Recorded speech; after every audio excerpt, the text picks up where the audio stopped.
So hello and welcome. Happy Friday. Today is Friday, August the 11th, and this is Backyard Beekeeping Questions and Answers, episode number 219. I'm Frederick Dunn, and this is the way to be. So I'm really glad that you're here today. We've had a lot of storms recently, and more, by the way, coming up. And what's going on outside? 74.8 degrees Fahrenheit. So that's super nice for us here. Actually, that's a really good day. I'm surprised I'm even inside doing this right now. It's 23 degrees Celsius, for those of you who want to know that. The wind, pretty constant, 8 to 8.3 miles per hour. 65% relative humidity, so the humidity went down. No big surprise because we had a lot of rainstorms yesterday. It was pouring yesterday, which is actually good. I'm not complaining. How many lightning strikes in the last 24 hours? 17 of them. That's right, 17 strikes. Storms tomorrow, but guess what? If you're in the northeastern part, where I am in Pennsylvania, Sunday is looking good. 73, sunny. But Saturday, you can get out of mowing, and that's okay for me. I don't mind getting out of mowing. How is the Canadian wildfire situation affecting our air quality right now? We're in the green zone. So all the rain and stuff will, knock the particulates out of the air. And those fires are still going, though. Talking about fires out in Hawaii, terrible devastation there. So our thoughts are for those people who have been through those sudden fires, and there's lots of loss of life. If you don't know about that, look into it. It's pretty severe. I don't know if any of you know people who are keeping bees in that area and just wondering what went on, but of course, human life first. So if you want to know what we're going to talk about today, please look down in the video description and you'll see all of the topics listed in order. You'll also see a link so you can submit your own topic for consideration for a future episode of Questions and Answers. And that's on my main website, which is thewaytobe.org. And I try to limit it to 10 topics every Friday. So also yesterday I put out a video on, pollen traps. So that's kind of interesting. People like to collect pollen. And that's going to tie in with my very first question today. So the first question today comes from yking333. So that's the YouTube channel. How quickly does the blythwood fill up, assuming you left it on for a while? So we're talking about pollen traps. One of the traps that happens to be my favorite, and by that I mean the kind of trap that you just add on the front of a hive and you can take it off. Leave it there for a couple of days, get some pollen, and then take it off and everything is restored. There are more elaborate pollen traps out there, and a lot of people wondered why I didn't mention the Apimaye beehive and the fact that there's an integrated pollen trap in the bottom board of the Apimaye hive. There is, and they're great, and they're well designed. But that's for people that have Apimaye hives. So what I included in my video yesterday was, pollen traps that you can put on any hive, basically on the front. In fact, they won't work on Apimaye hives. So it's a good thing that Apimaye has their own pollen traps built in, which, by the way, all of my Apimaye hives are in bypass mode. So it's very simple to change that. So that's why I left that out, because what I was trying to do is be as inclusive as possible and to talk about that. So there's a link down in the video description if you want to know what that was about yesterday. So anyway, the whole idea about the traps, my favorite one is a wooden, very small pollen trap that goes on the landing board of a standard Langstroth 8-frame or 10-frame. So they have two different pollen traps for that. The reason I liked it is because it's physically heavy and it'll sit right on there. Even though it has holes in it so you can screw it to the front of your beehive, it wasn't necessary. It's heavy enough and it just sits flat on the landing board. And then it has a removable drawer, so you're either collecting pollen when the drawer is in or you're not collecting pollen when the drawer is out. So it's really simple, really easy. But the question about how quickly does it fill up, well, that has to do with the population of the hive, the weather conditions, the pollen that's available in the environment, and the pollen that's coming in, and what rate is it coming in. And here's the thing. It's a wide tray, but I did notice that the bees have a tendency to favor a certain side of the entrance. So the pollen actually piles up pretty deep to one side of the removable tray. So it could fill up pretty quick. I don't like to leave pollen collection systems on hives for very long at all. In fact, I don't even do full days with it. So I've put it on there and maybe 10 or 11 in the morning. And I notice there's a lot more pollen coming in between 11 and 1 than there is later on in the day. I don't know why that is, because they're certainly gathering nectar and everything else for the rest of the afternoon. But I do see large numbers of pollen collectors coming in the mornings. So I just leave them on for a couple of hours. And then here's the other thing. I don't worry about these pollen trays filling up. And the reason for that is I don't leave the pollen out there anyway. So what I like to do is go out there, pull the tray, dump the pollen into a Ziploc baggie or some other container, take it straight into the house and put it in the freezer. We want to keep the pollen fresh. So multiple trips. It's kind of like when you have chickens, you have chicken coops, and we have multiple chicken coops here. We like to collect the eggs several times through the day and get them to the refrigerator. Same thing with your pollen, keep it fresh. So treat it, get there frequently and get the pollen as frequently as you can, because it does not bother the bees one bit. We're just pulling the collection tray out. They're still flying in and out of their hive uninterrupted.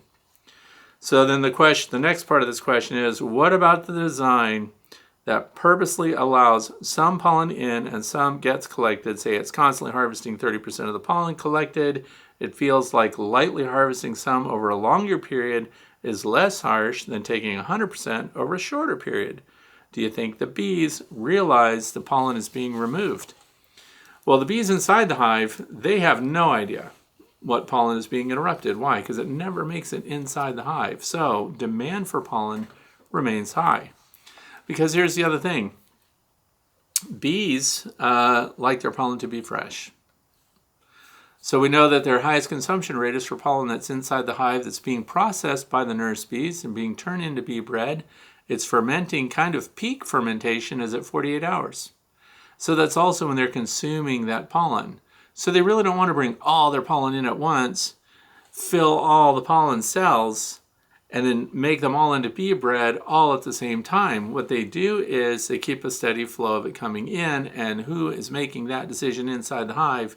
The storekeeper bees, the nurses that are having to develop their nutrition, their nutrients, for the bees that they are feeding. So the pollen demand goes hand in hand with how much larvae they're treating, how many larvae they're having to feed, right? So if the larvae is smaller numbers, then their demand for pollen is lower. If they have more larvae, then their demand for pollen is higher. So if they're not getting enough of it, more foragers will be sent out to collect more pollen and come back. So if you're harvesting pollen at the entrance with the plastic one that we talked about here too, which by the way I was not a huge fan of, and it says they purposely designed it to allow pollen through. I don't know if they purposely designed it to do that. It just kind of happens. So it was 50%. That's a very loose 50% because it's just observation and on different hives. So the plastic one, so we could see a lot of bees getting right through the pollen trap portion with the pollen on their legs. Therefore, they were coming through and still providing whatever the bees needed inside the hive. And once the bees inside the hive have what they need, pollen demand goes down, which may explain why later on in the day, the foragers are out more after nectar now and less involved with pollen collection. So, and then the following day, they may pick up again. So, but as far as that, one of the comments I made was that the plastic one that allows more of the bees to get through, plus more bees can get in through the sides. They have a drone escape built into the side of it. I'm going to encourage you to watch the video because I explain all of that and you get to see it. So it'll be embedded in your mind a little better. But I definitely preferred the wooden version for a lot of reasons. But yeah, less of an impact because you're not collecting all the pollen at once. And it would be potentially a severe impact on the hive if you left a pollen trap on all the time for an extended period, particularly when right now the bees are really ramping up. This is also why I only put pollen traps on the strongest colonies, the most productive colonies. And maybe, in fact, if you needed to hold those colonies back a little bit, if they're getting too big, you could actually cut back on their pollen. I don't know. It's just a thought that crossed my mind. But you can look at that video and see what's going on there. But as far as if you fill it all the way, frequent emptying of those pollen trays was what I would recommend. So moving on to question number 2, which comes from Sarah. from Angus, Scotland. Holy cow. Anyway, I'm interested in building a horizontal hive such as you use. As I get older, the boxes keep getting heavier. However, I love the flow frames. Is there any reason I couldn't design the main hive box to accommodate some flow frames? Then I could remove them for harvesting, perhaps making a dedicated frame holder. Just a thought. Well, that's actually something that somebody here in the United States has been doing. Horizontalbees.com. Shout out for today. Horizontalbees.com. And that's Ricky Rourke, and he custom builds horizontal hives. He primarily builds horizontal hives, and he's done several that have those flow frames built into them. So it has a dedicated compartment within the long run of a horizontal hive, and they have to be cut differently because of the flow frames not fitting a standard Langstroth frame shoulder. The height above them is different, and it's kind of unique. So what I'm going to do for those who are curious about that, it could work. I'm not saying it wouldn't. You could try it.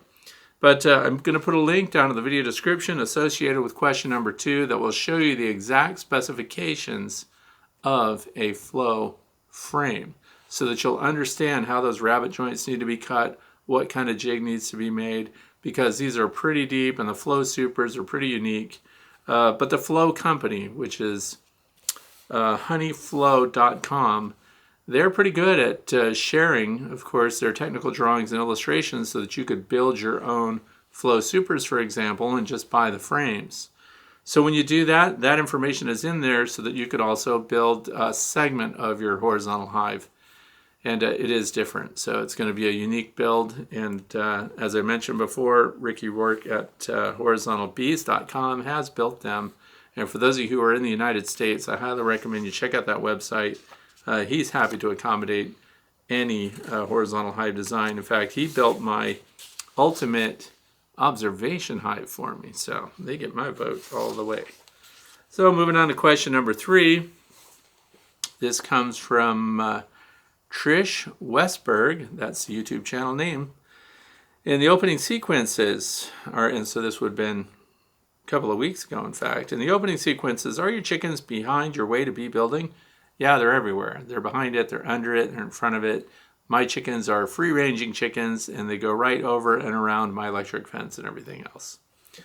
So the next part of this question is, do you put robbing screens on your hives to prevent robbing this time of year as a practice, even if there are not any hives around my 2 hives, but there are wasps present? So that's it. You know, the yellow jackets are already ramping up. I don't like them one bit. But I will talk about what I do. I'm just going to show you. I know I've covered this before, but it is time of year, and by showing these now, we'll get people thinking about having robbing screens available. The one on top here is made by Ciracell, which is a company out of New Zealand. And this one, of course, most people in the United States have seen these. They're by Be Smart Designs, and those are robbing screens. Now, here's the thing. Do I put them on ahead of time? Just knowing, thinking my bees are going to be pinged by robbing bees? No, I don't. So the reason for that is, through the years I've learned that once the nectar flow starts to slow down and the pressure from robbing increases, reducing your entrances will stop them from getting started. So by that I mean there are foraging honeybees that are out there, and there are scouts that are out there following every honey scent that they can. They inspect landing boards. They land on landing boards, and they wait to see if they're repelled right away, and most of them are. It's the weaker colonies, and here's the other kicker. The colonies that do not have queens in them. So when a colony becomes queenless for some reason, they no longer feel like defending their resources. So queenless colonies tend to get robbed, and that's been kind of the history. I did a video a few years back that showed a pretty dramatic attack on a hive and a robbing frenzy. And sure enough, I find out they're queenless. So once we stopped the robbing, and I did it with one of these, I showed a bunch of different tactics to really show you how intense it gets. Once some of those scouts or foragers makes it past the landing board, makes it through the entrance, gets the honey that's stored inside, and gets away and back to their parent colony, wherever that happens to be, they come back in huge numbers. And once something like that starts, it's very quick that the guard bees are defeated on the landing board, and you'll see bees stinging each other to death in the grass in front of the hive. So if you suspect that you have a colony that's going to be weak, rather than putting a robbing screen on it as a precautionary measure, although I'm not saying you can't do it, it's just not necessary. If you put a tiny entrance on ahead of time, and then you might say, well, what's tiny? Well, 3/8 of an inch high by 2 to 3 inches wide is more than enough, even for a fully loaded colony of bees. So, but we're not at risk of that right now. We're just coming out of a semi-dearth period that we had here, brought on by weather, lack of rain, stuff like that, but now they're making up for it. And by the way, the goldenrod that we have outside right now that's just getting started is heavy with nectar. We're going to talk about plants for your bees a little later on today. But and the reason that you know that it's heavy with nectar is by how much time a foraging honeybee spends on each bloom. And if they're there on one single goldenrod top that has multiple blooms on it, that bee was on there for a full minute. So that lets you know that's really loaded. And some people that are more tactile in their experience with evaluating the environment, they just tear off the tops of goldenrod and they chew it and they go, yep, that's loaded with nectar. I like to have kids eat dandelions and things like that, and you really can, when it's really loaded, you taste the nectar in it. It tastes somewhat sweet, where other times you can chew it and it's dry as a bone. So there is something to that too. While you're out in the environment, giving your tours of your property or checking things out, I don't recommend you do it in other people's yards, but you can take the blossoms off and chew them. Chew right down on the nectaries in there and see how much there is. In fact, do that different times during the day. What a great way to teach kids about maybe in the morning it's sweeter, or maybe it's more watery and therefore leaned out, and then later on in the day it's super sweet and concentrated, because the nectar quality is not the same throughout the day. But so at the end of this is when you're going to have a lot of robbing. So robbing screens like this, I recommend all backyard beekeepers have these in your shed as an emergency. And they work in an emergency situation because they have pins on the top. Pull them out, stick the pins in, open up the top for your bees. And look what else, by the way, that was designed into this. Notice how this pattern of holes arches up in the front. But then look where it's solid here and there's no holes. That's because this is where the entrance is. Robbers are following the smell of the honey in the hive. So the robbers are going to be trying to get through these little holes. They're smelling everything. And the designer of this had the foresight to block this portion so the robbers are not following that scent up the side and then getting in here. They're staying down here and they're trying to get underneath the entrance here, while the resident bees are coming out through the top. And then you can rotate them. Close this side today. Overnight, change it. Open this side tomorrow. And then the resident bees stay ahead of all the other robbers that are going to come back. You can tell when your hive is being pinged by robbers. They're not just checking the entrance. You know they don't live there. They're checking the sides. They're checking the joints. They're checking the cover. They're all over it. They're behind it. They're under it. They're everywhere they should not be. And that's how you know that colony is under pressure. So then you could put one of these in if you wanted to as a precaution. What you don't want to happen is to get a colony started robbing. Stopping that train is not easy. So I hope, that might be a little sketchy answer, but for my beehives, I don't put robbing screens on. I keep entrances small. So that helps. Question number 4. Your goal is to take out the scouts. Don't let them get back with information. Question number 4 is from Dustin from San Antonio, Texas. Is that where the Alamo is? Pee Wee Herman just passed away and we just watched Pee Wee's Big Adventure. I think he was looking for his bicycle in the basement of the Alamo, only to discover there is no basement in the Alamo. Anyway, moving on. Hello, Fred, here in Central Texas. We've started our summer dearth and have begun feeding. I've been wondering if someone is open feeding in the vicinity, do you think it would help suppress robbing behavior or stimulate it? Look forward to hearing your thoughts on that. So since we're talking about robbing, Open feeding, and I'm glad we're talking about that because I had some emails from other people who had potentially treated their colonies with miticides that are not approved for treatment with the honey supers on. Yet after winter came through, some of the honey supers were still remaining, still capped, and they had been on during this treatment, so they're supposed to be fed back to the bees. One of the options that a lot of people use when it comes time to getting rid of honey that they're not going to extract for themselves, because some treatments, by the way, make the honey not only not suitable for you or the bees, you can't sell it, bottle it, or use it anywhere else. So putting it out in a feeding station, you're actually spreading treatments that a lot of people don't want in their hives. So these are things to think about when we talk about robbing stations or feeding stations. Do they relieve the stress of robbers on your hives? Yes, I think they do. And the reason for that is those would-be robbers that are scouting the countryside feverishly looking for resources can be drawn to a feeding station. Now, this is where I'm really trying to appeal to backyard beekeepers. You should know your beekeeping neighbors, because if they still have their honey supers on or they still have not harvested their honey yet, if you're out there putting feeds and resources out there for the bees that are not honey, so if you're going to put out your syrups and stuff, or you're going to get rid of stuff that time of year, thinking that you're fortifying your bees for wintertime, you are potentially feeding neighbors' hives. This is why I stopped open feeding. One of the reasons I stopped open feeding is because the bees that were benefiting from my open feed were not mine. How did I know that? Because I took powdered sugar and I dumped it on the bees that were at the robbing station, and I watched them fly away. A very tiny percentage of those were headed to my own apiary, which was only about 150 feet away. They were flying northeast of me and up and over the trees, so I know who lives over there, so I was feeding their bees, and I don't want to do that for free. So, be careful when you're feeding bees and know what your neighbors are doing, and it's safe to do it after the dearth when you're not putting your honey supers on. And by safety, I mean it's ethical. You don't want a bunch of sugar syrup in your hives, because if you're harvesting that, then you're selling honey that's produced from sugar syrup. Some people have no problem with that whatsoever.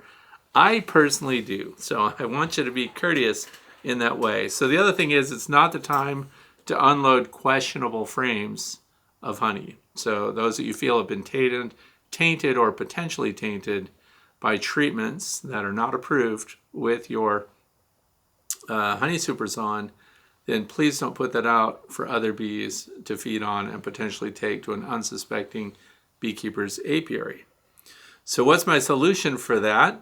My solution is, if you're going to use a miticide, if you're going to treat your colonies, always please pick miticides that are approved with honey supers on, that are approved for you to take honey afterwards and have it still be suitable for human consumption. Also still suitable for consumption by your bees. A non-residue material that doesn't build up in the honeycomb and things like that. The reason I say that is you're failing safe. You're absolutely safe. That treatment, now if you put frames of honey out at the end of the year to clean up a hive or whatever you're doing, and you want to put that at your robbing station, let them clean all the cells and things like that, which is what I do, and I don't mind, because they're cleaning up the cells for me, and it is taking, as mentioned in this question, robbing pressure away from the apiary. So that's the other part of it. Only use treatments that are approved for consumption, that are only approved with your honey supers on. The other part of that is make sure that you're done with your honey supers and that this is at the end when you're trying to get stuff back. But if it's honey that you're feeding, what do you care if that cycles back to your own bees?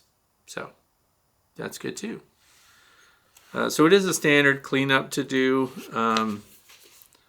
And it does suppress robbing. And the other part of that I want to say is I do see some videos on YouTube, surprise, surprise, where people just pull the frames out and lay them right on top of the cover of the hive that they pulled them out of for cleanup. So I'm going to suggest to the backyard beekeeper, please do not let bees rob honey from frames on top of your hive, leaning against the hive, or somewhere that's right in your apiary. The reason for that is you're going to see a feeding frenzy on those frames. And bees that go after honey that are in a period of dearth, they lose their cookies completely and they go after everything and they start fighting over those resources. The second that stuff is gone, those scouts are returning, those foragers are returning, and in the absence of now what you had out for feed, they're going to attack the colony nearest to where it was located. And they start to expand that circle out and they go after everything. Our bees went after, my wife has Baltimore Oriole feeders out and she puts grape jelly in them. There is not a Baltimore Oriole around that could land on any of those feeders. This was a couple of weeks ago. It was nothing but bees, wasps, and hornets. Nothing. There's no bird that could feed on that grape jelly. And that's because we were in a period of dearth. Once they find a feeding station, they're going to mob it. And not only that, they're going to continue to return to that. Anytime there's any resource there, they're just going to go nuts. So they're going to go all over the place. And that feeder was on our back deck, which means you couldn't go out on the back deck without being buzzed by bees. So think about where your robbing station is going to be. Try to make that consistent, by the way. Use the same place over and over. And that way you'll see that the bees check it daily, multiple times a day, just in case some more sugary resources just magically show up there. So question number 5, moving on, comes from Chris from Roseburg, Oregon. I live in Southwest Oregon and we have very few fall nectar sources. I have planted a 50-foot row of goldenrod very near my beehives. This is the second season for the goldenrod and it has really filled in. So despite this, the bees have ignored the goldenrod. I do have many other flowers in the yard and the bees seem to prefer the mint and herbs that are blooming. Any idea why my bees are ignoring the goldenrod, and do you have any other plants you would suggest I plant to get fall nectar source? Asters, question mark. Okay, there are a lot of reasons why the bees don't go to certain plants, certain times of the year, even though you've provided them. And this is a very common question that backyard gardeners and people who don't keep bees but want to see them in their garden. I like those people, by the way, because they're planting being mindful of pollinators and what they might need. And so when they're putting that out there, and especially when they're asking beekeepers, what can I plant? So then somebody will think they planted a mass of flowers, like they'll do 100 blossoms. What they don't realize is honeybees are economists. So honeybees, when their scouts are out, scouts come back and they don't just report the location of a nectar or pollen source that they found. They report on the amount or the quality. So this affects the amount of waggle dances that they do. The information in the waggle dance doesn't change. What does change is the number of cycles that they do. So they keep doing the same waggle dance over and over and over and over. Number one, if there's great quality there. Number two, if there's a vast quantity there. So when you're planting a couple of hundred flowers, let's just be honest, that's not on the bees' radar. And here's one of the things that, unless they're starving and you've got a lot of bees around. So this is one of the things that I think about. You know, we don't mow most of our property, which is as it should be. I don't want to mow in the first place. But so we have thousands of plants, obviously, and we have hundreds of trees. And so here's the thing. When I look at something like goldenrod, I have to think about it. Would I plant goldenrod? Here I am mowing around goldenrod. And I mow around our big milkweed plots. And by big, you know, it's 700 feet long. It's 60 feet wide. You know what I mean? It's a patch. But it's loaded with honeybees. You hear them before you see them. So that way you know they're really onto it. Now, if I only had 20 or 30 milkweed plants, then would the bees pay much attention to that? They'd probably be on something else that's more abundant.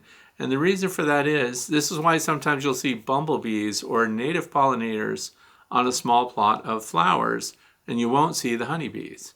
And that's because honeybees practice something called floral constancy. So when honeybees are going out and they're on the white clover, that bee and the other foragers that are with it, and they do forage in groups, by the way. That's why you'll see 3 or 4 or 20 or 30 show up together, and then they all kind of leave together.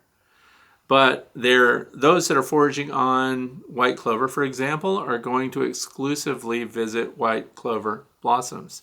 And there's also some question as to whether or not those bees, once they are locked into a certain variety of plant or a certain species of plant, and when that plant's exhausted, they may actually no longer forage for plants.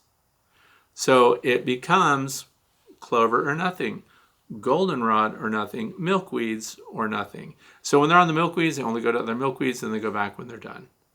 So if you're not providing enough of one floral source for those bees, the honeybees, then they're going to visit those that are more abundant, the ones that has hundreds of thousands of blossoms, rather than just, the plot that you've set up. Even though it's the right plant, it's not the right quantity. Now, the bumblebees and other foragers like that, there are some native bee species that are specialists. In other words, they emerge from their cocoons just in time for these blossoms, and then they feed on those blossoms, they make their own cocoons, they lay their own eggs, and then they go into dormancy for the rest of the year.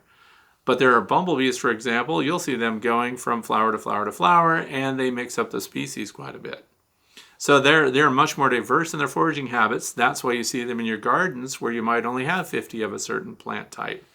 But I want to give you a guide. I've mentioned this before, but I'm going to mention it again. And this is Plants for Pollinators. The title is 100 Plants to Feed the Bees, Provide a Healthy Habitat to Help Pollinators Thrive. And it's from the Xerxes Society, which is a society that I happen to support. This is a very handy book. They talk about, in the stories here, I'm going to just go to the page, which is going to explain my own thoughts on this. This is my favorite one in the whole book, where I live. That's the other thing. It covers the area where you live. It's got a map of the United States. So look here, unless you're in the southeastern part of the United States, this plant will grow. What's the name of the plant? You might be wondering if you're listening as a podcast on Podbean. This is anise or anise, I don't know how people want to say it, hyssop, giant hyssop, agastache subspecies. So anyway, this is a plant that I planted inside during the winter time, which is a great thing to do, breaks up the winter. What's better than to walk into a porch inside in wintertime and have hundreds of plants growing? It's cool. It gives you something to look forward to. They change all the time. And that last year was the first time I did that. Transplanted them all outside. They're all doing fantastic. I have huge regrets. What do you think they are? I regret that I am keeping goldenrod, asters, and things like that on my property. And you might be thinking, what? Those are good for the bees. What are you thinking? Well, what I'm thinking is, right across the road from my property, there are hundreds of acres of goldenrod and asters and all these volunteer wild native plants that are out there. So why would I be using my acreage to plant those when those are already out there? So instead, this is what I'm doing. I'm keeping my milkweeds because I like them. But I'm going to grow exponentially. I'm going to get into the asters. Not asters. What am I talking about? I'm going to get into the hyssop. I'm going to grow hyssop everywhere because I planted some mid-season last year. That stuff is 3 or 4 feet tall. The honeybees are all over it. And that stuff, if I had acres of that, that would translate into hundreds of pounds of nectar. And here's the part. Part of the question here is, it's this time of year, near the end of the year, the plants thin out, the forage thins out, the nectar thins out, right? So planting things like hyssop that will carry you right into October, late October. The bees are on it because it becomes the only player in the game when it comes to nectar resources at the end of the year. So I do have other plants that do that, so I'll mention those. Maximilian sunflowers, they get visited by bees, but let me tell you what, not on the level that hyssop does. So you can look down to the video description. I'll give you the source of where I got the hyssop. I also recommend that you go to your local garden centers. This is what I did last year. I went at the end of the year because they're trying to get rid of all their stuff. And you know what these garden centers do? I found this out. At the end of the year, when they have all these potted plants out there that they're not going to take care of through winter because they start seedlings and they go through a whole cycle and then they sell them the following year, they compost those things. Here's a plant that you would have to pay $15 for in a pot, big ones. And if it doesn't sell, it ends up in a compost pile behind your garden center. Potentially, I'm not saying all garden centers do it, but they're profit oriented and they're going to grow. Inside, they have acres of seedlings starting. So they prepare for the following year and they get rid of that stuff. So here's what you do. You make friends with those people. Make friends with the workers there. Find out when they're getting rid of stuff and then go and take all their cast-offs and stick them. You can plant them in your property at the end of the year. They go dormant through winter and they wake up and they bloom the following spring. That's what mine did. So I took advantage of sales at the end of the year. I bought every hyssop plant they had. All of them. Yep, I'll take that. What are those over there? Is that his? I'll take those. How about, is that his? I'll take those over there too. Plant them all. I think my wife was skeptical. I don't think she wanted me to do it, but now she wants that particular garden to be doubled in size. I say, hooey on that. Let's quadruple it. Let's not think small. Let's have acres of hyssop. Let's do it. That's my plan. Get that book. Find out what grows where you are. And because here's the other thing. I know I'm still on the soapbox here. It talks about, now they say stuff in here that's pretty funny to me, but it says that 19th century beekeeper accounts claimed that a single acre could provide ample forage for 100 colonies. I think that's wild speculation. 100 colonies? But it's better than what's there now. Hyssop, I guarantee you, is going to outperform all of your asters. It's going to outperform all of your goldenrod and stuff. And I'm not saying get rid of it. I'm going to, because I'm going to mow it down. I'm going to plant hyssop because hyssop seeds are tiny. That's the other thing. I'm harvesting my own seeds. That's right, because I know which ones I like, and I know at what point we need to harvest them. Oh, look what I have right in front of me. Because I know somebody's going to ask, where do you get your seeds? I go to Eden Brothers. And of course they don't pay me anything. They don't give you anything for free either, but there's millions, I'm just guessing, thousands of seeds in here. And this was for the 2023 planting year. The germination percentage on these is in the 90s. This stuff is great. Okay, enough of that. And some people, so he mentioned here, Chris did, that, let's see, the goldenrod, flowers in the yard, the mint and herbs are blooming. Okay, so mint, it's in the mint family, I believe, because it's got those square stems. So when you feel the stems on the plants, that's right. They're also all over the catnip this year too. Although catnip, I don't think there's a lot of nectar in there. Hyssop, loaded with nectar. All right, that's enough of that. I'm going to move on. Question number 6. Get hyssop. Question number 6, moving right along. Dan from Pine City, New York. My question, I bought a Larabi's vaporizer 2 years ago and have been fairly successful treating my small apiary. I still have a half of a bag of oxalic acid that I purchased when I bought my vaporizer. Is there a best if used by or expiration date for the oxalic acid? I'm getting ready to treat my bees before the fall goldenrod nectar flow. Goldenrod is a main staple. Grows everywhere. Plant something better. All right. So, expiration date, Apimaye. So, oxalic acid, solid form, does it spoil? Yeah, apparently it does. Shelf life on that stuff, 5 years. So, good news for Dan. He's in the 5-year zone. So I wouldn't buy a bunch of it way ahead of time. But here's the other thing. How do you make it last longer? What damages the oxalic acid? Store in cool, dry place. That's pretty much the same guidance for almost everything. Store in cool, dry place. Protect from heat. And it also is capable of taking on moisture. And here's the thing. I bought those Apimaye bags, and I used them in the instant VAP, which is fantastic, by the way. And it also comes from Laura Bees. But here's the thing, that stuff was too dry. Okay, so it was so dry that when you pick up the metered dose cylinder that you're supposed to put into your instant vape, When you put it in, it just falls out because it's so dry. But here's the good news, it's hygroscopic. So you can create a higher humidity environment, and then it will eventually start to clump a little bit. But that moisture can potentially degrade it. So you've got 5 years on the outside. So here's the thing. I just recommend for the backyard beekeeper, you don't stockpile it. So wherever you're getting your oxalic acid, get a couple years worth and then have it on the shelf and use it up and then get a fresh dose. That's what I recommend. And the stuff that's left over, if you think it might not, because it's, if you have a bunch left over, like maybe you bought a whole bunch of wood bleach when it first came out and you found out that you could do oxalic acid and everybody told you, just use wood bleach. It's the same as everything else. Okay, illegal. But anyway, let's say you have a bunch of it.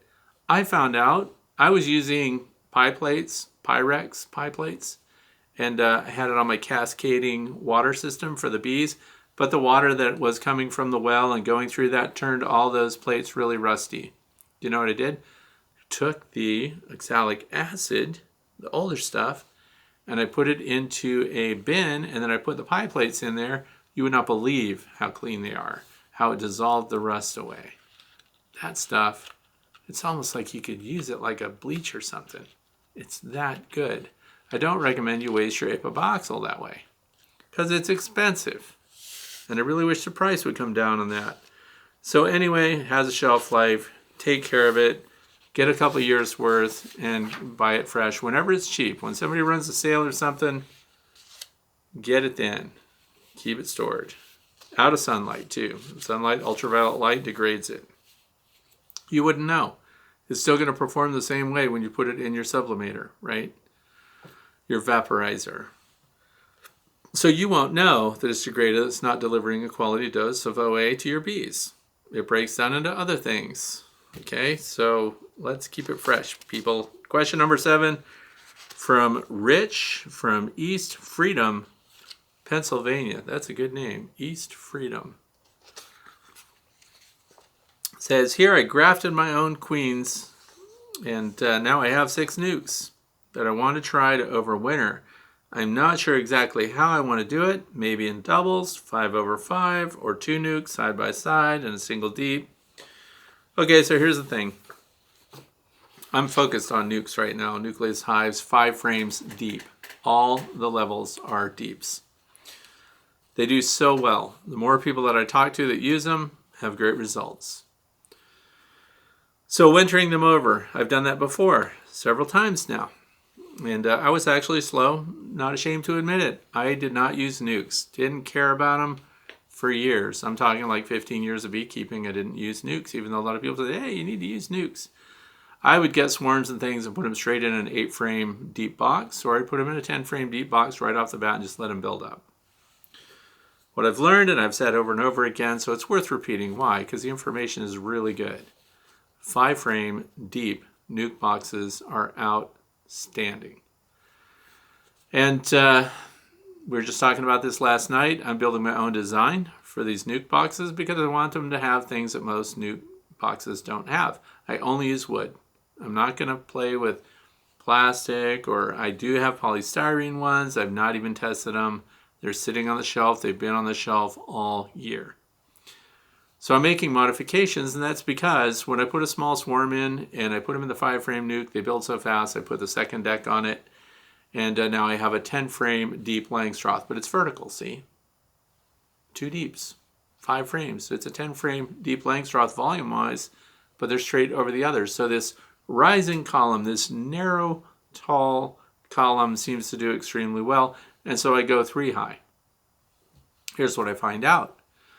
They manage the space so well, I think it economizes their resources for some reason. They're controlling the climate just right, and they're building out comb better in those configurations than in anything else. And here's how I winter them. I did not insulate the sides. I did not insulate the bottom. I put a 2-inch rigid polystyrene cap on them. Now what I'm changing, I did this on some of them, but I'm going to do it on all of them this year.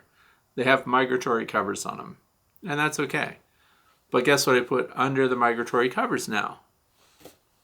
I put Reflect Text Double Bubble right on top of the top nucleus box, and then I put the migratory cover on top of that. I'm not the first to do it. A lot of people have been doing it for a long time. I'm just a little slow in the uptake. I get it. So that little piece of double bubble serves as a gasket underneath your migratory cover, and there's no top venting, just like all my other hives. There are no upper entrances, just like all my other hives. And these colonies build out and do extremely well. Over the top of that, I have that 2-inch rigid foam board insulation, the Pink Panther stuff, whatever you call it. And that's all. That's what I do for wintering. Now, they're all standalone. They're like isolated towers. But Rich wants to know, would I put them side by side? That's the problem. My caps, those insulated caps on them, because I'm creating a heat capsule up there, so there's never condensation that drips down onto the bees. Could you insulate the sides? You sure could. In fact, if it was rigid foam board insulation like we have, if you used a shipping strap and you had 3 high or something like that, and or you put 2 of them together or 3 of them together, and then you put that rigid foam board on the outside, use shipping straps to hold it all together, that would give rigidity to them. So it would shelter them from the wind and things like that. I'm just thinking out loud on that. It's not for me. That's not what I personally would do. I'm saying you can do it. And a lot of people put this rigid insulation board. I'm a fan of it. You put that on the back, the sides, the top, whatever insulation you do, the top needs to be the most insulated. Here's what you do not want to happen, and I hope you clearly understand this part. Insulate the top. The dew point that's going to occur inside the hive in wintertime on the interior wall needs to occur below the cluster of your bees.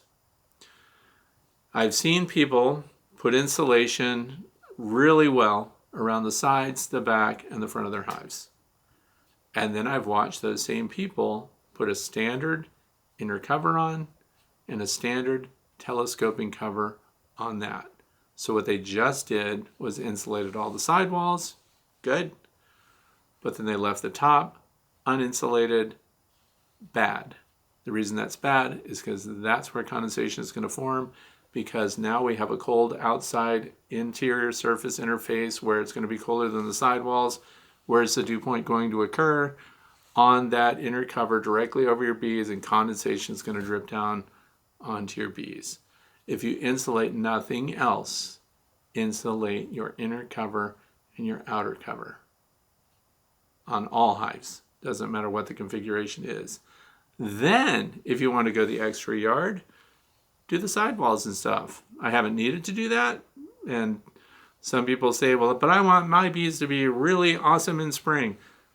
My bees are as populated as they could possibly be when spring comes. If there's some way to get them to do more than they currently do, I don't want anything to do with that colony because there's too many bees. Now, this could be environmental. This could be the fact that there's great forage in early spring here where I live. There could be a lot of factors that contribute to that. But all I'm insulating is the cover, outer cover. And then, of course, I should mention that this year I'm also using the Apimaye hive, because there are a lot of Apimaye enthusiasts that want to make sure that I mention that. So they have that 7-frame nucleus hive, which I think is fantastic. It's super insulated. And now, this year, I didn't do it last winter, I'm doing it this winter, the Apimaye hives. There's the inner cover that has a very well-designed feeder in it. But all of the Apimaye hives have venting through the top that turned out to be detrimental for my colonies last year. So this year, what am I going to put over those feeders under the Apimaye outer cover? Double bubble, a single layer. I'm going to stop that airflow up there. The bees have done a good job of filling up all those cracks with propolis. They've done a fantastic job. They don't want vents up there. I'm just going to give them a little extra boost, because now what's happening is the sidewalls of the Apimaye hive are better insulated than the top because of this venting. So I'm going to eliminate the venting, add another layer double bubble. I'm going to increase the insulation on top. And now again, the dew point will occur on the interior sidewall where the bees can use that much needed moisture, by the way. It's just not going to be high up or put the bees in jeopardy when it thaws and drips down on them. Enough of that, but I'm going to link also with question number 7. There's a page on my website that takes you to the drawings, my current concepts. And I want to thank Ross Millard for formalizing my concept drawings, which were hand sketches. So he took those and he turned them into formal drawings with all the great details and specs and references and stuff like that. So if you want to see what my ideal nucleus hive looks like, you can go look at those there, follow the link. How much do they cost you? Nothing. They're free. All of my hive prints are free to use. You can't take them and recycle them and put your own name on them.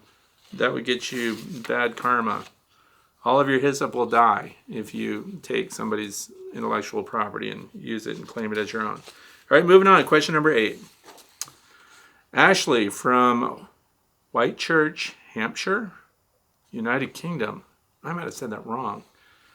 The United Kingdom. Okay. I have a flow hive too. I am seeing many spots of mold on the inspection tray. I have opened the vent section at the rear. Is there anything else I could do? The hive is situated under some trees, but does get the sun from east to west through the day, be it in some shade. Okay, so here's the thing for Ashley. The trays, any of the hives that have removable trays underneath of them. There's a screen above, removable tray. There's a back door that you can take off, that you can pull the tray out to do your inspections and stuff. So this is a tray we're talking about. Mold can develop in the tray. Why? Well, because the bees don't have access to it. They can't keep it clean. So for those who have not just flow hives, but any hive configuration that's got a screen bottom board with a removable tray. And this includes the core flute or the flexible plastic material that looks like plastic cardboard. If you're pulling those out, you're going to notice they start to get black mold on them. So here's what I do, and this was the cover image for today. See these tablets? That is chlorine for swimming pools. So this is a really old, everything is worn off of it. This is an old jar that I've had forever, for 20 plus years anyway, and they last a long time. Because when you have like a blow up pool or something and you're on a well, as we are, you have to keep algae and stuff out of it. So you put this chlorinated stuff in it. And this stuff, I made a note, it's 84% chlorine, and one of those tablets lasts an entire week. Why do we bring that up? What does that have to do with these trays underneath your beehive? What it has to do with it is I always recommend that you don't own just one of those trays. I recommend that you have at least one spare for every hive that's got a tray underneath of it. That way, when you go out to inspect your hives, and there's a reason for this, you don't have the time to take it out, go clean it, soak it in chlorine bleach or something like that, and then bring it back later. And the reason for that is you've got a screen underneath your hive. When you have that open screen underneath your hive, and I know that there are some people, so I know I'm going to hear from them right away, that they have open screen bottom boards and nothing under them, and they leave it that way year round, summer, winter, everything else. And that's fine. You can do whatever you want to do. I'm just giving you the logic behind what I'm doing. So when you bring that tray up there, when you're pulling one out, put the clean one in right away. And then you mark the date in your log that you're keeping. I know you're keeping a log of all your beehives and everything you're doing. You pull that tray out, and now we get to examine the detritus in the tray. What I have there's a company in the United States called Welch's. They make grape juice. And I have friends who sell grape juice to Welch's to make it. And then they have these 50-gallon plastic drums. So these drums are dirt cheap, and the reason is these processing centers. So all these food processing centers have 55-gallon drums that, guess what? They have to pay to get rid of. So if you're living anywhere near someplace that uses these food grade materials and they're getting rid of these big food grade plastic drums, they're 50 cents a piece here at Welch's. 50 cents for a 50, I don't know if they're 55s, 50, 55, it doesn't matter. You get those drums, cut them in half. Get your saw out, saw that drum right in half. Now we have 2 vats that are plastic that you set outside. And I put well water in them. And then what do I put in the well water? These. Why? because now you're not going to have mosquito larvae or anything else developing in that water, and it's water that you can still water your plants with and everything else. Guess what else you can do? You put those slow release tablets in there, and then you take your trays and anything out of your beehive that you want to run through a cleansing cycle like that. So you just chlorinate it. Bees do not care. Once that's rinsed off and dried out again, even though it smells like it came out of a swimming pool, you put that out, the bees will go right on it again. So with trays, they can't access it anyway, but it's going to sanitize the tray. You just give it a soak.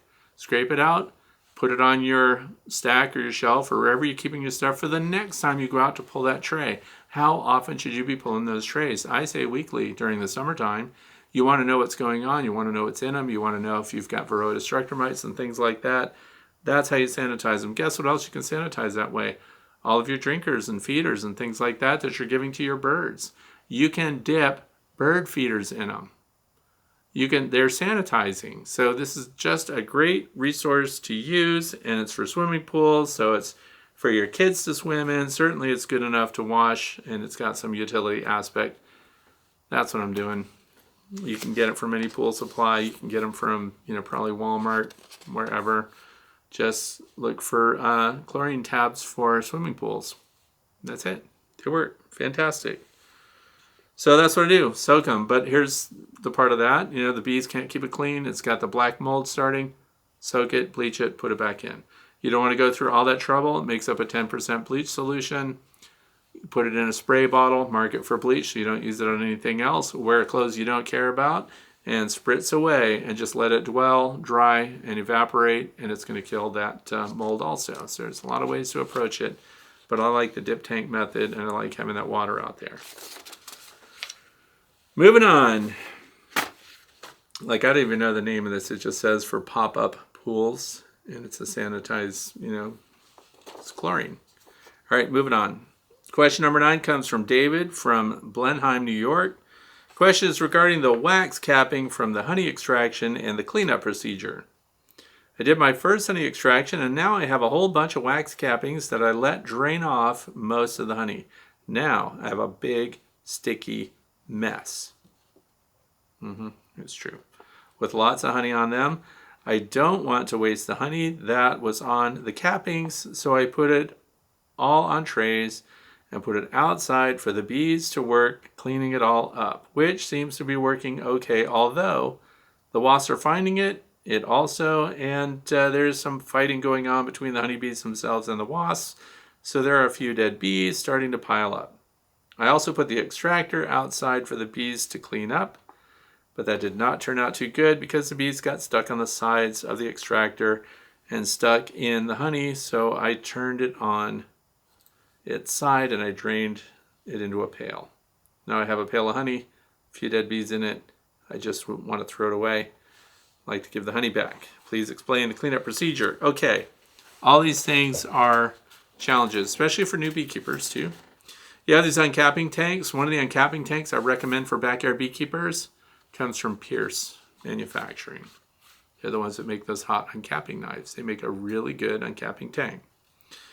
So here's what you do. Yeah, you've got a filter in there. If you've got a filter bag or something and you had your uncapping done, and you get the honey off of it first. So let the honey drain out. You want to bring your wax cappings and the honey that's still in it up to about 95 degrees Fahrenheit.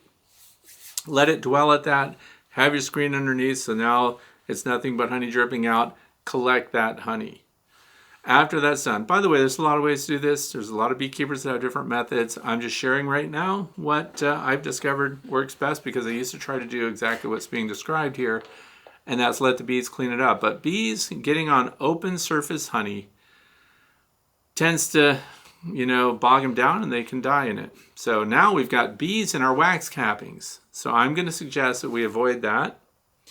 And I'm going to suggest that you lay out your garden hose in your backyard and you spray it all down. Wax cappings, depending on how big your collection of wax cappings is, if they're in that bag that comes from Pierce, some people use paint filter bags and things like that. I've never tried that. I've heard about it. But the Pierce company sells this big, it's a heavy duty 200 micron bag. So anyway, you put your wax cappings in that and run cold water through it, or you can dunk it in cold water. And you rinse it all off, get all the honey out of it. And then you set that out. You can use that same bag. You can hang that out on your clothesline or whatever and let it air dry. Any residual honey and stuff that's on there that collects on the bag, bees will collect on that bag because they can get their footing. They won't drown and they can lick it through the holes. But you've already rinsed it, so you've washed most of the honey out. And then you've got clean wax cappings now that now you can dry out and store until you're ready to melt that down and use it for candles or waxing your frames or whatever it is you want to use really good beeswax for. It's a great way to do that. There's going to be some propolis probably in there too. That's what gives beeswax that beautiful color. That's what gives beeswax its aroma. All of that is coming from the propolis that's blended in. So, and the wax cappings, that's your best wax, right? So the same thing with the uncapping tank. Here's what I like to do. And this is also why when I see somebody get a brand new uncapping tank and it's a nice tall one, please put that thing on wheels. And here's why. Because, they're electric motors and things like that. So you put them on wheels, and then when it comes time to clean it up, you wheel it outside of your processing garage, usually for a backyard beekeeper. It's on your porch or something. You can wheel that right out into the yard, open up the honey gate, and hose the whole thing out with cold water. Now you leave it there, because after you've hosed it out, there's still some residual honey in some of the crooks and crannies in there. And bees will come and clean that up for you. Only now it's not wall-to-wall sticky honey on the surface, which if it's like that when you put it out, just as described, your bees are going to stick to it, and then you're going to find little dead bees in the morning stuck around the corners and things like that. So I've heard. I don't know that it actually has ever happened here. Okay, it happened here. So that's how I learned. Wash it out with fresh water first. Let the bees clean up the residue. Don't just take your uncapping tank. Don't just take your extraction system out and set it out and expect the bees to clean it from scratch, because they get stuck in the honey and they just die. So rinse it. I know it's great to think that we would like to use that honey and feed it right back to them. But the honey that drips through your uncapping tank, collect that. That's good for people. I mean, why get rid of it? And the rest of it, I would just rinse it. I wouldn't even try to feed it to the bees. So just my thoughts on that. And that bag, as I said, gives them something to cling to that they can lick some of the light sugar syrup that's still left there. Not sugar syrup, but your honey that's left over after rinsing it. And just let them clean that up. That's my advice for that. Question number 10 comes from James, Sydney, New South Wales, Australia. What cameras do you use for the surveillance of your hives? Are there any tips you can offer? So for James, yes, I love my cameras. I'm out of control on it. I'm at the point now where almost every 3 hives has its own camera. So it's not a marketing thing, but it's going to kind of turn into a marketing thing, because I've been using these Arlo cameras for years. And I'm holding that up because when do I buy them? I buy them when they're having their Thanksgiving sales and stuff. Whenever they have Black Friday or something like that, this is the kind of thing. When these are 50% off for a day, I'm buying them. So here's the thing. They're wireless cameras. This is the Arlo Pro 4 series, right? They're 2K video cameras. I don't care so much about that high resolution stuff. Let me tell you what they do that's really good, though. They have night vision. So when I want to see what kind of a predator comes up and is feeding on my bees at night, like skunks, I use these cameras. And I recently realized I had an advantage here with the Arlo Pro 4s. These are not perfect cameras. You better have a fast internet system if you want to get your alerts in time. The good thing about it, I've had the Arlo 3s and just multi-generations through the years, right? The Pro 4 came out with something I thought I did not care about and didn't want. And that is they have a white spotlight on them. So since I'm trying to see what the animals are doing, I like the infrared light. So which for me and you just looks like a black and white video sequence. And 2K is kind of cool. It has some functions in it where it will track and zoom in on movement. Don't use it. It's garbage. It's digital zoom, which means the resolution is terrible. I just leave it as a full frame setup. I want the wide field of view, and I want to see everything that moves around in that area. You control the sensitivity of the trigger too, so you're not getting alerts all the time. If you've got a camera positioned somewhere that you just want to check in on, you can pick up your cell phone, go to your Arlo system, and look at that camera and see exactly what's going on, or you can get the alerts when there's movement there. It also lets you know what the movement is. It'll say animal. It'll say person. I also have the Arlo doorbell, which is where like the UPS truck driver, he ding-dong ditches me all the time and hits the button and just drives away. I know that's not helpful. So here's the thing. I'm going to talk to you about how it helped me out with a recent issue I was having with a super stunt skunk, right? I had a skunk that was actually getting up on its hind feet and jumping at the landing board. In other words, the landing board was 18.5 inches off the ground. So the skunk was getting up on its tiptoes and hopping and hitting that. Now I have audible alarm systems, right? So I've got these solar powered 100 plus dB alarms that only come on at night, which is great because that's when the skunks come around. So, but I like to learn new things and I want to see new behaviors, because here's the thing. That skunk was eating a lot of honeybees, right?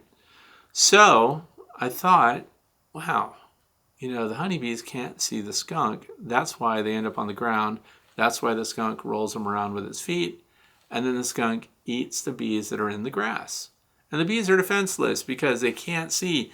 Bees don't fly at night. They just don't do well. They get grounded. And then that's why if you're one of these people that thinks it'd probably be a great idea on a super hot night to go out there and attend to your beehives, bees don't see well, so they don't fly. And you might think that's a good idea until you realize that there's hundreds of them climbing up your ankles. So moving on. I wanted to get the skunk back. And I wanted to get a good video, you know, to share with you. So I thought, wait, these things have white spotlights on them. What if I set up 2 cameras in a crisscross, and when this skunk, this gymnastic skunk, shows up to jump up and tap that landing board, what if white lights come on? See where I'm headed? And then the bees, the guard bees that are coming out trying to defend their hive, are no longer in the dark. Now they see the skunk and they fly at it, and now they can start stinging the skunk and they can give them a little bit of what for, right? That'd be a sweet video. The skunk gets calibrated. It's no longer eating your bees, and these white lights came on, so you saw the whole thing in living color. So, did it work? Yes. The white lights came on when the skunk came to do its tap dance on the beehive landing board. The letdown was the skunk didn't like the spotlight, so the minute they came on, it ran away, so we did not get to see the honeybees exact vengeance on the skunk. So, that's one of the things I like about the Arlo 4. I realize that's a long way around the barn on that, but they have white lights on if you want them to come on. So if you want to know if something's going on in your yard at the moment it's happening, set the spotlights on and those lights come on. And that lets you know, because there's a slight delay. The lights come on, 30 seconds later you get an alert on your phone. So I realized I just told some fast-moving thief. So if the skunks are watching right now, all right, you have 30 seconds to do what you need to do before you're going to find me out there insulting you.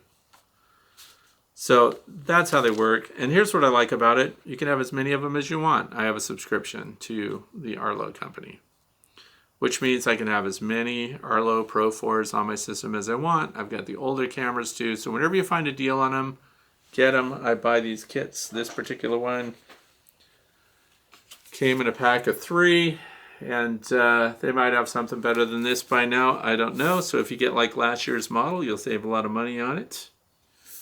The batteries last a while. They have magnetic mounts. Anyway, those are the ones I like. I have the Blink camera systems too, which actually focus on things closer than the Arlos do. Less satisfied with the Blink cameras. So I like Arlo Pro 4, and if the spotlights come on, scares away wildlife. So that works. In fact, maybe at the end of today's video, I'll add on some of the Arlo video sequences so you can see animals being scared away by my alarm system, and you can see what kind of night vision they have. Question number 11. This is the last question of the day, and it comes from Linda. Linda lives in Maryland. I have all medium frames. I would love to build horizontal hives to save my back. If I were to put insulation in the bottom of the box, would that work to protect in winter in addition to insulation on the top? What's the science behind using deep frames? So those are a lot of different things. Let me address the first one. As I get older, I realize I'm old and getting older day by day. What kind of hive am I looking at for my future?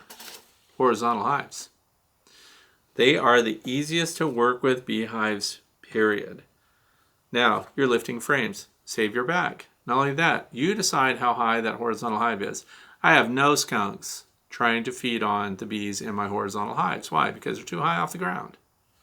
So, predator issues. Stormproof. My horizontal hives are so heavy that we've had 60-mile-an-hour winds in the middle of winter time, and they don't budge. They don't move at all. So they're kind of heavy duty. You can build a horizontal hive as big and heavy and stout and thick and insulated as you wanted it to be. So mine are all 2x material, and the only thing, I'm just going to share this, the idea about insulating the bottom. If you made it out of thick stock, good wood and stuff like that, I don't think that's necessary. Couldn't hurt, but it's not necessary, but I want you to follow the same principle that I described earlier. Your most insulated part of the hive, any hive configuration should be the top. Your second consideration would be the sides. And the sides should not be more insulated than the top for the reason I described before. We don't want condensation to form above the cluster. Okay, the bottom of the hive, in my opinion, should have some screen there. Now, underneath the screen, there should be some kind of removable tray, which we already talked about too, and you can use cafeteria trays and things like that. They're very inexpensive. Below the tray, I would recommend that you have a solid bottom board. So, even with the tray out, it's still an enclosed space, but you benefit from the fact that there's a screen there. If any condensation forms on the bottom of that hive, and if you've got an entrance that goes through the sidewall, which a lot of horizontal hives have, in other words, the entrance is not on the bottom. So if condensation forms inside, it needs to go through the screen, collect in trays, and be away from the bees.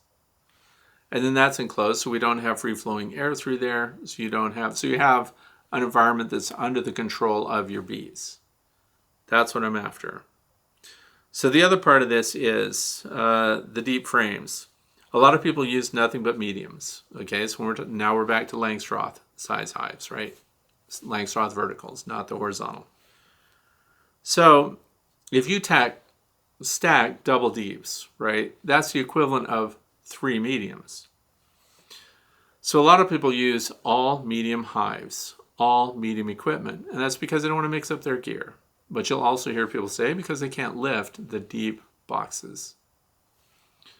But the discussion here should be that deep bottom box doesn't get lifted anyway. That's your brood box. You're not dealing with honey supers. So your bottom box is not what you're lifting. So when you get to your bottom box, which is your brood box, you would be pulling individual frames anyway, normally. Unless you're doing something to swap your bottom board configuration. But how did they arrive at that? We're dealing with this because a man named Dr. Lorenzo Langstroth from Amherst developed frames that were that deep that form our standard deep Langstroth box.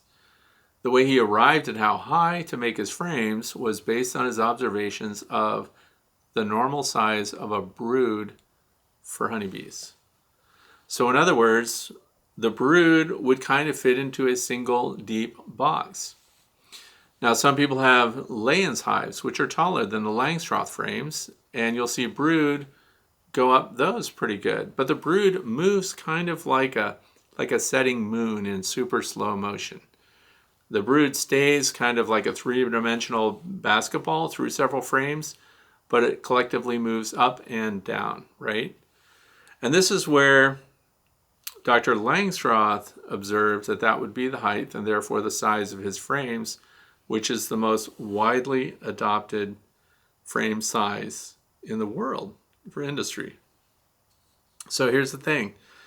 Now when we do multiple, medium supers, you end up with a joint, because now we have shallow frames, medium-sized frames, the brood almost guarantees that even when it's in its lowest point in the hive, that now it's spread across 2 frames. It's into the second medium. So when you're pulling the second to the bottom box and you give that twist and you break it away, you've actually divided the brood. So this is why I always go for all of my hives with at least the deep frames for the first box. After that, you can do a double deep if you've got the strength to do it. You can use medium boxes beyond that, single deep bottom box. And some people use what's called single brood management. And that information gets cycled back to me a lot from those who do commercial scale beekeeping. So what they do is they're putting a queen excluder on top of their single deep, and then everything above that becomes a honey super. So, but they find that the brood in that is every bit as big as a brood in other colonies that have double brood box management. It's just a matter of where the brood collectively moves up and down through 2 boxes now. So I had a really good conversation with Steve Rapaski. If you don't know who that is, he is one of the people that authored, well, he did author this book called Swarm Essentials. So he is a single brood management guy, and there are a lot of people that are doing that. So they find that the brood is well managed in a single deep box, and then everything above that is a super. So that's how they arrived at the deep frame for that brood bottom box. And the bottom box of every hive under my management is always going to be a deep. And that includes my nucleus hives, which are all deeps. Technically, they're just 5 frames wide. So those deep frames are very good for the bees, and you have less disruption in the brood when you manage that way. So that is that for today. So we're in the fluff section. Nectar flow has started. So if you're in the northeastern United States, you should be ready to super everything because the goldenrod is a very high quality right now. And the other plant of the week thing here, number 2, have nucleus hives on standby. So if you don't have nukes already, get a few. They really become very good insurance policies. If you suddenly look at one of your hives that you did not expand on time and you see that they're building queen cells, this is your chance. If you have a nuke handy, you can pull the frame with the queen on it and some brood, and you can put her in your nucleus hive as an insurance policy, and then you let them finish out developing those late season queens. And when they fail, if they fail, you migrate those right back. Now, I've done that in the past, and the colony that replaced its queen, instead of swarming, of course, they kept their numbers. I pulled some frames, and I made a nuke from it late in the year. Guess what? Survived winter with the configuration that I described. So it's very interesting. Also, we talked about honey extractors, uncapping equipment, and things like that. If you're in the northeastern United States, our nectar flow is ahead of us. If you're in the state of Pennsylvania, you've got a big nectar flow, probably the biggest one of the year, ahead of us. It's a great opportunity. Sunday's going to be a great day, but it's raining Saturday. Why not clean up all your gear on Saturday? Use rainwater to wash it out if you want to. But get your extraction gear already organized, your extraction site set up and cleaned, and drop cloth, the plastic drop cloth, whatever you want to do to keep your area clean and tidy, and just be ready. Now here's my last thing that I'm recommending that people have. I've talked to people that seem to get impacted by that one mean guard bee. You go out to your apiary, you haven't done a darn thing, you've got your cup of tea or coffee or whatever it is that you drink, and you're looking at your bees, and a bee flies up, I don't know, stings you in the ear. I don't know, might sting you under, the chin there. I don't know, but some of these bees, it's usually just 1 or 2. They come after you, they follow you everywhere. They're probably not even from the hive that you're standing in front of. Have a butterfly net. I know there's guys out there, I'm not carrying any butterfly net around. You should have a butterfly net. Give it to your grandkids in. When there's a guard bee that comes out that's unreasonable, catch it in the butterfly net and ground it the whole time you're out there, and you'll find out that was just 1 or 2 bees that was following you everywhere. So, ground those bees. What you do with them is completely up to you. When you're done, you can turn her loose again and let her be angry about it. So that's it for today. I want to thank you for watching. Thank you for being here. Please subscribe if you're not a subscriber already. And if you have a YouTube channel, That's how you get to give a thumbs up on the videos that you like, subscribe, create playlists, and things like that. So if you don't have a YouTube channel, I highly recommend that you get one just for that reason alone, so you can have more interaction with your favorite YouTube channels and support them with your likes, with your, subscriptions, whatever you want to do. So that's it. Plan your garden and just be ready for everything that's coming ahead. We'll see you again next Friday. Thanks for watching.